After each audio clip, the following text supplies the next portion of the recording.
Huli tayo ng ng duhol na kulay puti. Ayan no, napaka-rare ng ganitong klase ng duhol mga bro, yung kulay puti. Parang bangusan mga bro eh. Parang kakatapos lang ng bagyo eh. So ito yung lalaki ng huli natin mga bro. Yan, mga good size, huli na 8 tsaka 9.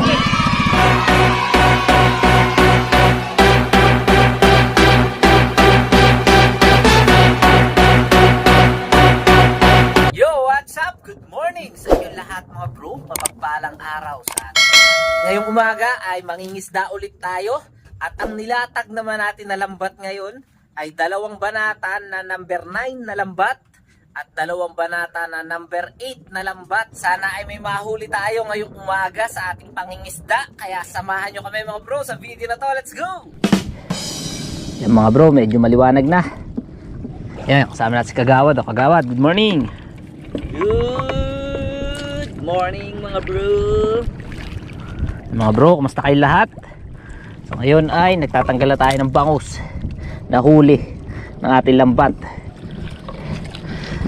Kanina hindi pa tayo nakapag-video mga bro dahil medyo madilim pa. Ngayon dahil maliwanag na, ayan, video na tayo. So ito na yung huli natin mga bro. Nakakaano pa lang tayo, isang banata mahigit. Magpapangalawang banata na tayo. Sunod-sunod mga bro. Sunod-sunod ang mga bangus.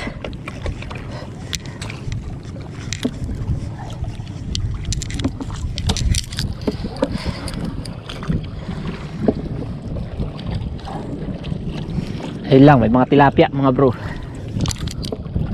Tanggalin natin. Buhay naman.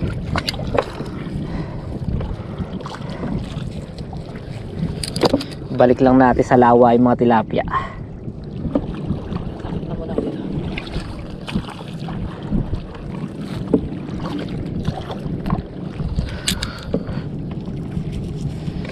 Yun, isa pa pala. Laki mga bro, huli sa 8. May kalatayang 2 banata na 8 mga bro. Ngayon narito pa tayo sa 9.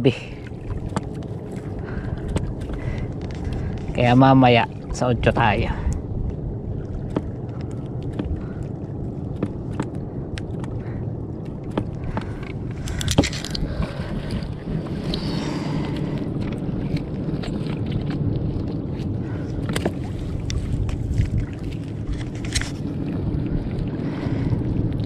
Lakas ng agos pagilid mga bro. Papunta ron ang agos sa gilid. Pero ang hangin natin amihan. Malakas, napapadpad.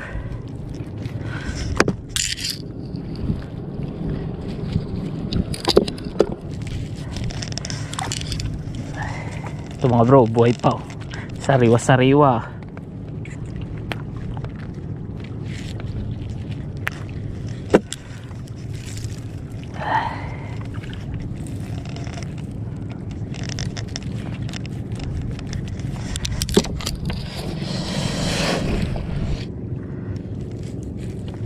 Dami ba? Dami daw mga bro.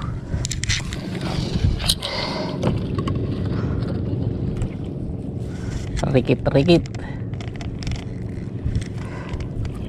Wow. Yummy. Makakapuno kaya tayo Kagawad ng box. Puno yan. Basta maigihala 8 puno yan. Meron din, si Milya 8 tsaka 9. Meron. Wala, konti lang. Mas marami ang bangus. Kaunti lang.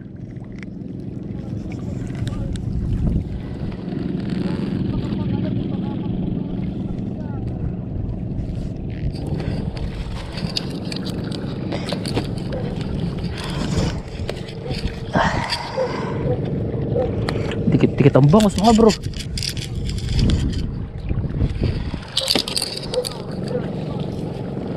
Ano daw?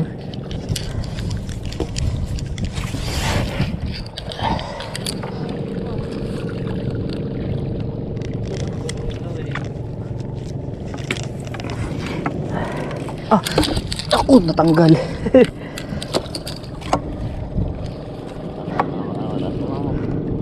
Ha? Magaga naman tayo makakadungo.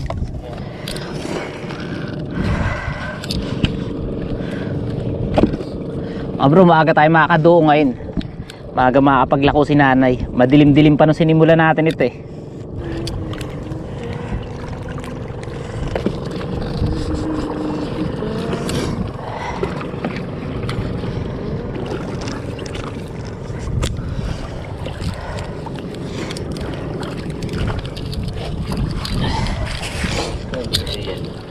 Mga bro, parang bangusan. Ang ano? Ano kaya?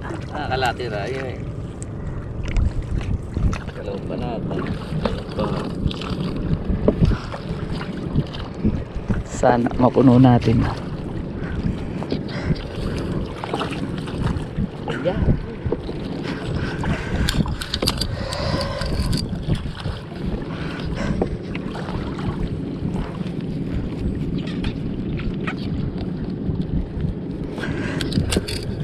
Pang igi mga bro. Parang bangusan mga bro eh. Parang kakatapos lang ng bagyo eh.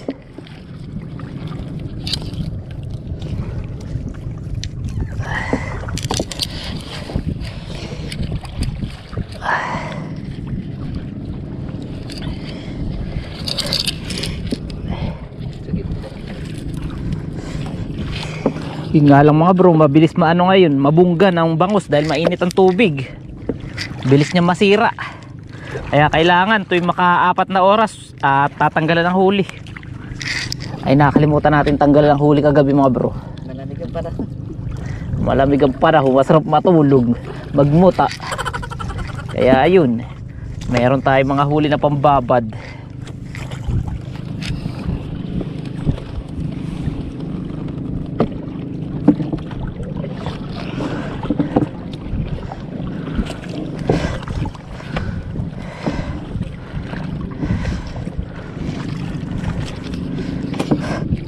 Malapit na tayo sa 8 mga bro. Konti na lang 8 na. The moment of truth. The moment of truth. Kung merong mahuhuli sa 8, merong kaya. Karayos eh. Puno yan. Pero kung kakaunti ang kapit niyan,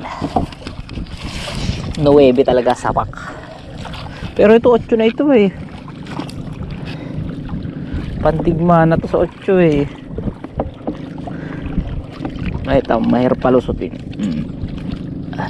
Sa mahirap palusutin, 8 na yun. Yan mga bro, eto na, 8 na to. The moment of truth. Pero parang narinig ko sabi ng kuya kanina madami raw bangus. Mahari kanina pagkakalat, kagabi pagkakalat may umano ka agad eh. May humila agad sa 8 eh.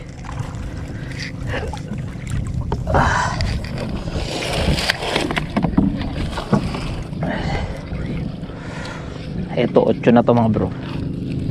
Ay wala yata mga bro. Ayun may isa.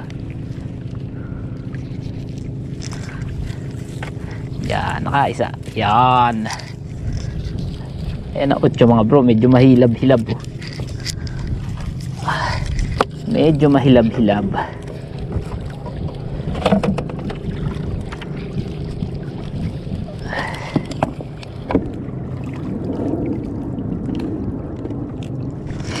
Ay mga bro, ganito huli na 8. Ganyan na huli na 8 mga bro. Ganyan kahilab.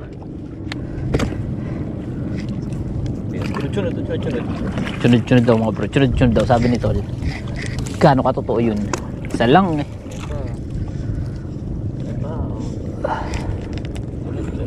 Mga bro, makakapuno yata tayo ng box. Nararamdaman ko.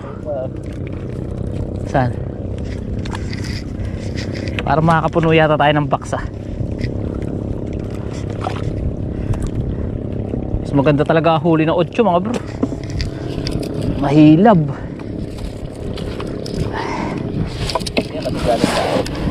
Galing dito marami na. Yun, tikit-tikit oh.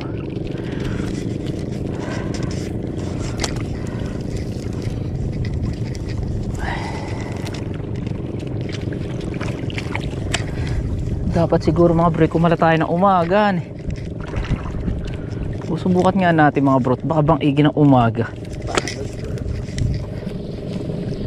Ay, nagpapagay na yun. Yung pabigit ang ano yun. Kasi nagpapos lagi ano, alas 9. Naglalako. Umaga, naglalako. Saan? Dito lang din.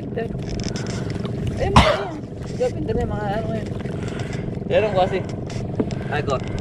Mate, saan yung mga sakay na natin mga tiga inyo? Tulad sa may tapat din, sa may na-upward. Yun nga lang mga bro, medyo mababa ang presyo nito ngayon. Siguro mga nasa 25 eh. Oo. Mga 25 mga bro, 25 pesos ang kilo ng ganito ngayon. Pero tayo mga bro, dahil lako, ay bebenta natin ito ng 30 ang kilo. Subukan natin i-30.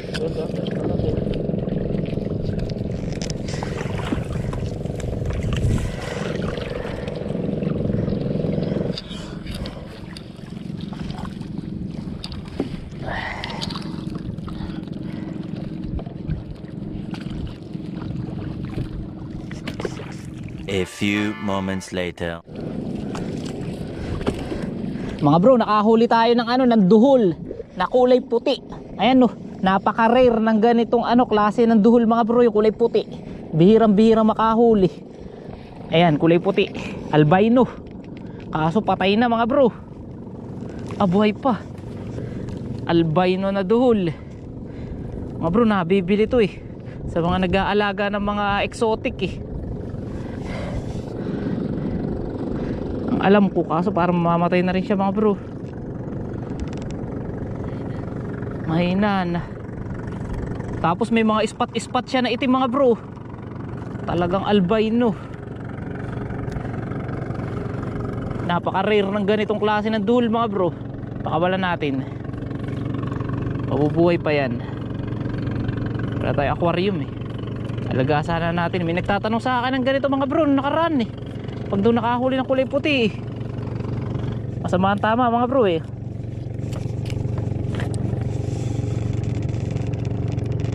Walay at para sawa talaga ulo. Ay mga bro, buhay ka pa ba?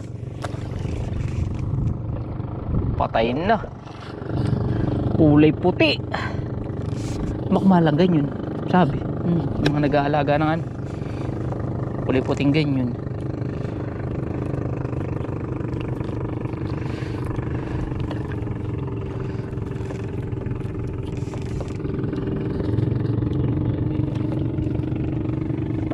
Didikit tayo dun no?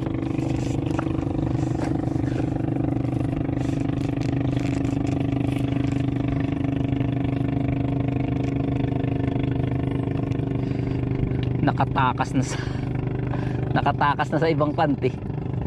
So mga bro, tinan nyo tong bangus na to. Meron na siyang gitang rito, meron na siyang line na dati pa umiigi na. Ibig sabihin nakatakas yan sa dating huli, sa dating lambat. Nahuli na naman. Malas lang. Mga bro, malapit na tayo matapos. Kaunti na lang. Ayun, may huling bangus oh. Magkadikit. Magkadikit mga bro. Ayaw lumusot ah. Mga bro, bakit kaya ayaw? Masyado mataba.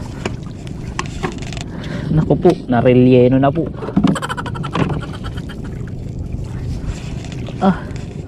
Lintak mga bro. Narelyeno na tong isang ito. Pwede pa kaya ito? Wag na. Narelyeno na eh. Mga bro, ganun nga pala yung klaseng ilaw natin. Nilalagay lang natin sa sasa, sa plastic bottle. Yun. DIY na ilaw. Basa ba?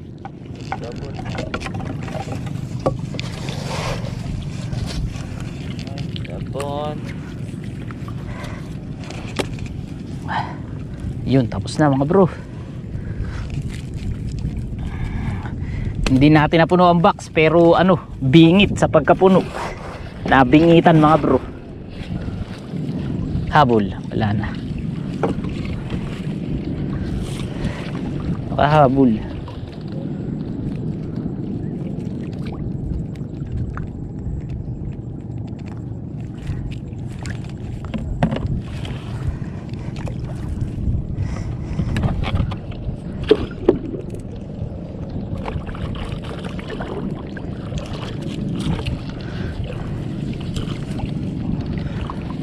Habol.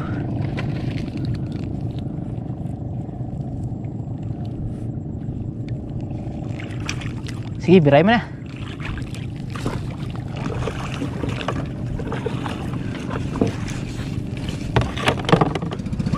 Bye-bye, Yami! Mga bro, eto na. Yung huli natin na yan. Muntik na natin mapuno ang isang box. So, eto yung lalaki ng huli natin mga bro. Yan, mga good size. Huli na 8. Tsaka 9. So, yung ganito maliliit, huli na 9. Tapos yung malalaki na ganito, ayan, huli na 8. Yan. Dami rin. Mga bro, ganito nga pala yung ilaw natin na palatandaan ng ating lambat. Ayan o, DIY yan mga bro. Meron siyang 2 battery, tapos yung bumbilya ng ano, Christmas light. Ayan, gagawad, gagawad. Tara mga bro, uwi na tayo. Ayan, ganda na umaga. Good morning, good morning, good morning sa ating lahat mga bro.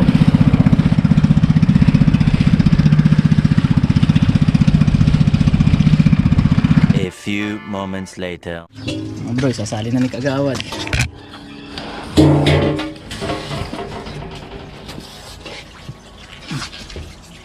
Ano ba po malalaki niyan?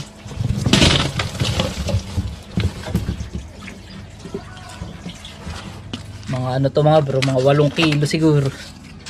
Ang dami.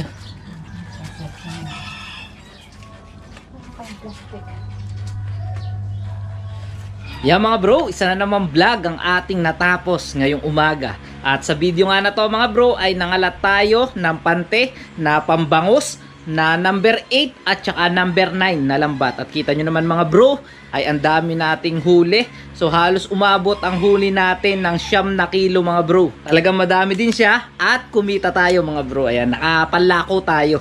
At nga pala mga bro, meron nakapagkwento sa atin. Kaya pala dumagsa rin ang dami ng bangus dito sa ating area, sa ating lugar.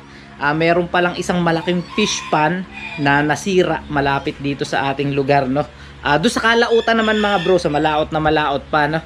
Balita natin, yung isang fish pan na parang 5 hektarya daw, nasira daw at nagkaroon ng diferensya. Kaya siguro dito sa ating lugar ay maraming nahuhuli na mga bangus na ganun kalalaki. Kasi kita nyo naman sa ating comment section mga bro, may nagko-comment na sa ibang lugar daw, hindi naman daw ganun kadami yung nahuhuli na bangus na mga kaigihan na laki na katulad ng hinuli natin. Pero dito sa ating lugar ay madami talagang nahuhuli. At yun, nakita na naman daw yata yung sira, na-repair na.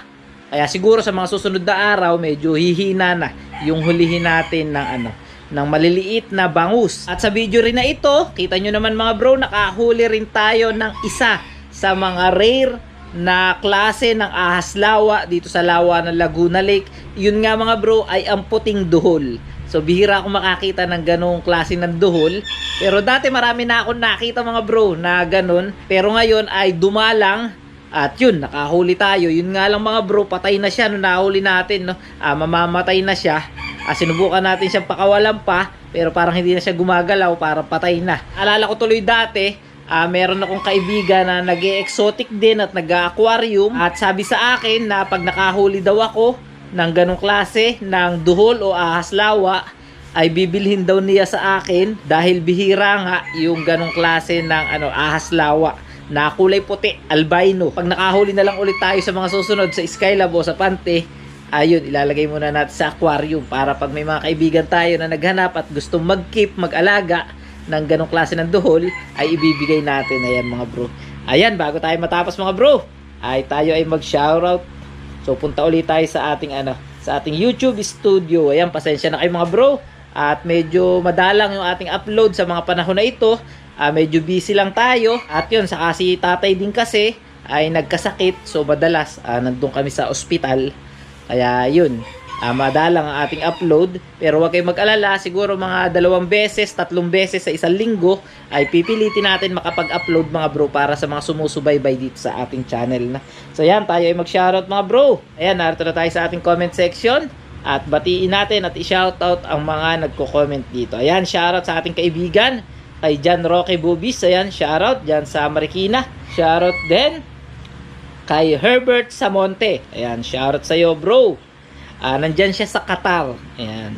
Shoutout din kay Marvin Manrilla. Shoutout. Shoutout din kay bro Jeffrey Tirados. Ayan, meron siyang comment mga bro. At sabi niya, dapat 12 na mata ang gamitin nyo para maglakihan ng mga ayungin pa. So, ang gamit po natin lambat mga bro, number 12 po yon. So, siguro ibig sabihin niya po, ang gamitin po natin number 10 o number 11. So, lagi ko po sinasabi mga bro na ang ayungin po dito, okay lang po natin na hulihin na medyo maliit pa siya dahil iyon po ay seasonal laang. So, nawawala po ang ayungin sa loob ng 1 taon. At pagka lumabas naman ng ayungin, kaya kung mapapansin nyo mga bro, diba, sa bawat barangay na pupuntahan nyo dito sa isla, sa Talim Island, marami pong nagdadaing. So ang hinuhuli po nila mga bro, ang ginagawa pong daing ay napakaliliit po na ayungin, yung talahisa. Kaya nga po pinapayagan na hulihin yung mga maliliit na ayungin dahil nga po seasonal ang ganitong klase ng isda. At kung nakakarating sa inyo yung mga daing na ayungin mga bro, tingnan nyo pag napunta kayo dito sa isla, sa bawat daan, kung gaano karami ang dinadaing na ayungin na maliliit. Hindi po yung pinagbabawal yung panguhuli ng mga maliliit na ayungin. Kaya nga tayo sarap na sarap sa tinatawag nating bayakyak o yung pinakamaliliit na ayungin. Ayun, lagi po nating tandaan na. So siguro hindi siya taga-isla, kaya hindi niya alam yung ganong sistema na dito sa isla ay hinuhuli po talaga yung mga talahisa at saka medyo maliliit na ayungin. Ayan. So shoutout sa iyo. Shoutout din sa ating kaibigan kay Rod Choi Fishing. Ayan. Kay Mabini OFW, shoutout sa iyo bro. Shoutout din kay Warren Santa Ana. Kay Romeo Galang, shoutout sa iyo bro. Shoutout din kay Ayan Fishing. Kay Aaron Senyedosa, shoutout. Shoutout din kay Kayulob TV, shoutout sa iyo bro. Shoutout din kay Rolf Justin San Juan. Kay Bernie Kahanap, shoutout. Kay Conrado Corpus. Kay Joms Fishing Adventure.